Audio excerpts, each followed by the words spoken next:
"2:30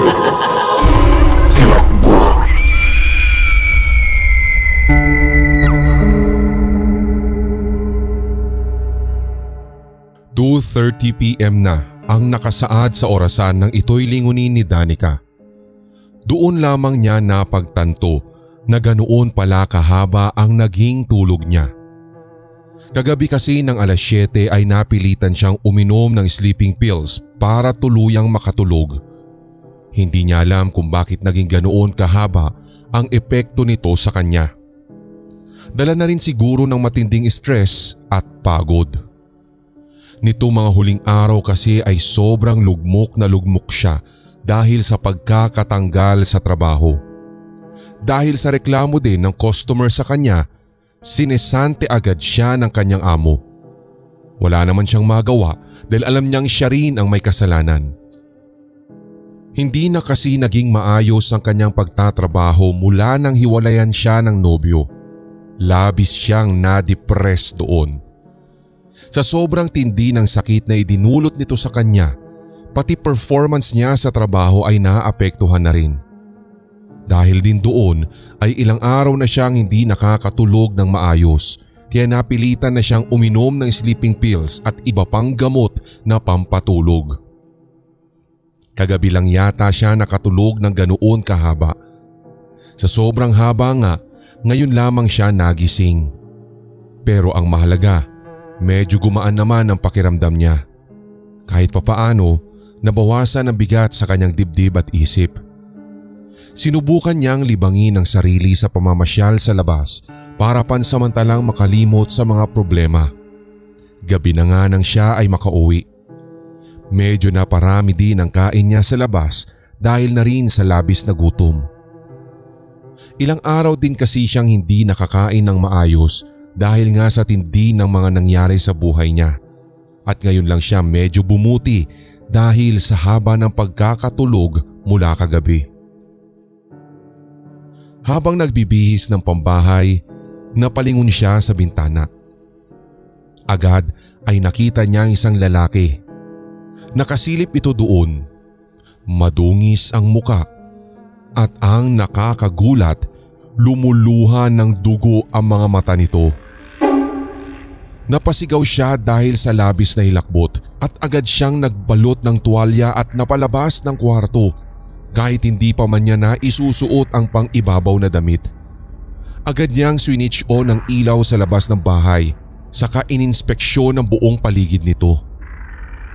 Wala na ang lalaki roon. Wala nga rin siyang nakitang bakas na may dumaang tao roon. Gayon na lamang ang kilabot ni Danica. Dahil doon ay hindi na naman siya nakatulog sa gabing iyon. Hindi dahil sa stress, kundi dahil nasa takot. Napilitan siyang uminom muli ng maraming sleeping pills para lang makatulog ng mahaba. At tulad ng kanyang inaasahan, kinabukasan ng tanghali nang siya'y magising. Tulad ng dati, inubos pa rin niya ang oras sa pamamasyal para pansamantalang matakasan ang mga gumugulo sa kanyang isipan. Pag-uwi niya ng gabi, muli siyang nagbihis ng pambahay. At nang mapalingon na naman siya sa bintana, naruroon na naman ang lalaking madungis ang muka at lumuluha ng dugo.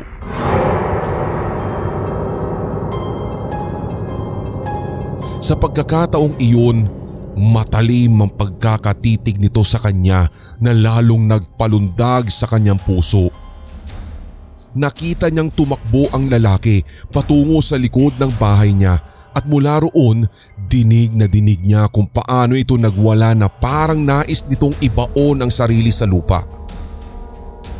Napilitan na siyang tumawag sa emergency number ng mga pulis sa lugar nila at nang makarating ang mga ito ay doon pa lang siya naglakas ng loob na lumabas ng bahay. Agad niyang sinabi ang buong pangyayari saka itinuro ang likod ng kanyang bahay kung saan niya nakitang tumakbo ang lalaki. Nakita nila roon ang maliit na bungkal ng lupa na tila may nagtangkang maghukay roon at sa labis na kuryosidad, naisipan tuloy ng mga pulis na hukayin iyon. Ganun na lamang ang pagkasindak nila nang makakita ng bangkay roon. Bangkay ito ng isang lalaking madungis ang muka at parehong may saksak sa mga mata. Maging si Danica ay hindi makapaniwala kung paanong nagkaroon ng bangkay sa likod ng kanyang bahay. Sinubukan nilang i-check ang CCTV na malapit doon at ganun na lamang ang panghihilakbot ni Danica makaraang mapanood ang footage. Nakita niya roon kung paano ipinasok ng dalawang lalaking naka-jacket na itim ang likod ng kanyang bahay. Buhat-buhat nila ang bangkay ng isang lalaki na may mga saksak sa mata. Dahil malayo sa mataong lugar ang bahay na iyon ni Danica, doon yata naisipan ng mga kriminal na ilibing ang katawan ng kanilang biktima at nangyari ang lahat ng ito sa mismong araw kung kailan nakatulog ng sobrang haba si Danica dahil sa labis na stress at ininom na pampatulog.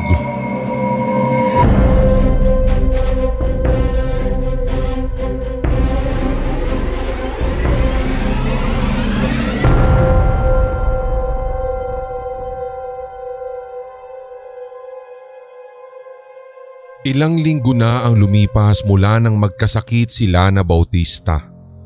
Marami na siyang mga shooting na nalaktawan. Hindi kasi nawawala ang sakit ng ulo niya kaya naisipang lumiban muna sa trabaho. Siya pa naman ang bida sa pelikulang ginagawa nila at hanggat wala siya, hindi nila pwedeng ipagpatuloy ang shooting hanggat hindi mabuti ang kanyang kalagayan.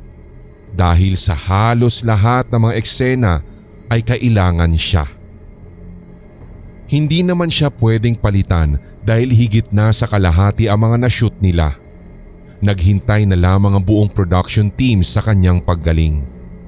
Ngunit sa mga panahong iyon, lalo pang lumala ang kalagayan niya. Hindi na siya nakakabangon pa sa kama.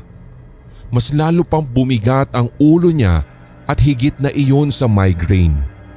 Pati pagsandal sa headboard ng kama ay hindi na rin niya magawa. Pahirapan din tuloy tuwing pakakainin siya dahil kailangang dire-diretso ang pagkakahiga niya upang mabawasan ng kaunti ang sakit ng kanyang ulo. Nagsimula ito nang mag-shoot sila sa isang kuweba. Horror kasi ang genre ng movie na gagawin nila. At may isang eksena kung saan maliligaw sila sa kuweba at doon nila maeengkwentro ang nagtatagong killer. Ngunit sa pagpasok niya sa kuwebang iyon, hindi killer ang naengkwentro niya kundi isang nilalang na mabalasik ang muka, mabalahibo ang katawan, 3 ang mata at may malalaking bibig na punong-puno ng mga nakalabas na matatalim na pangil. Sa labis na takot ay nahimatay siya at magmula rin noon, hindi na naging maganda ang kanyang pakiramdam.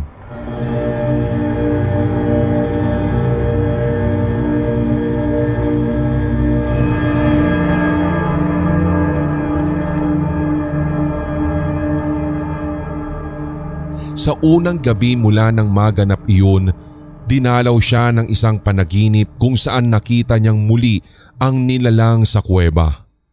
Sa panaginip daw niyang iyon, hinalikan siya nito sa ulo. At mula nang magising siya, sumasakit na ang kanyang ulo. Hindi na iyon nawala hanggang sa ngayon. Ilang beses na niya itong sinasabi sa pamilya niya ngunit ayaw ng mga ito na maniwala.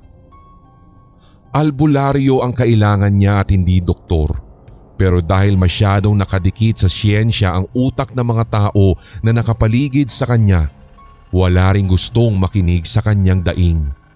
Lagi nilang sinasabi na epekto lamang daw iyon ng labis na stress sa kanyang trabaho.